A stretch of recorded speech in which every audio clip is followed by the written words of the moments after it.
الحمد لله رب العالمين والصلاة والسلام على سيدنا محمد وعلى آله وأصحابه أجمعين اللهم صل على ذات المحمدية واغفر لنا ما يكون ما قد كان.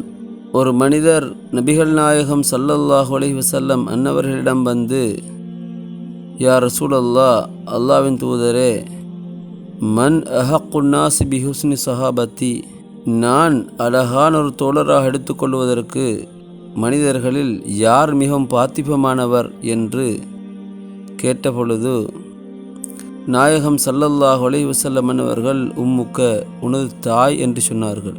சும்மமன், பின்பு யார் என்று அவர் கேட்க, உம்முக்க, நாயகம் ஸல்லல்லாஹு அலைஹி வஸல்லம் அவர்கள் உனது தாய் என்று சொன்னார்கள். திரும்ப அந்த மனிதருமோ சும்மமன், பின்பு யார் என்று கேட்க, நாயகம் ஸல்லல்லாஹு அலைஹி வஸல்லம் அவர்கள் மூன்றாவது தடவையும் உம்முக்க, உனது தாய் என்று சொன்னார்கள். சும்மமன், பின்பு யார் என்று அந்த மனிதர் கேட்க, நாயகம் ஸல்லல்லாஹு அலைஹி வஸல்லம் அவர்கள் அபூக்க, உனது தகப்பனார் என்று சொன்னார்கள். இப்படியாக 3 தடவை உனது தாய், உனது தாய், உனது தாய் என்று சொல்லிவிட்டு 4வது தடவை உனது தந்தை என்று சொன்னார்கள். ஒரு பிள்ளைக்கு அழகான ஒரு தோழராக, மிக பாத்திபமானவராக, முதன்மையானவராக இருக்கக்கூடியவர் தாய், அடுத்தபடியிலே தந்தை.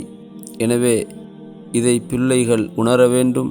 இதை உணர்ந்து தாய் தகப்பருக்கு பணிவிடை செய்வதிலே, அவர்களுடைய பொருத்தத்தை பெற்றுக்கொள்வதிலே நல்ல முறையில் நடந்து கொள்ள வேண்டும்.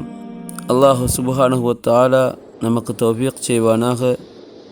அஸ்ஸலாமு அலைக்கும் வரஹ்மத்துல்லாஹி தஆலா வபரகாத்துஹு.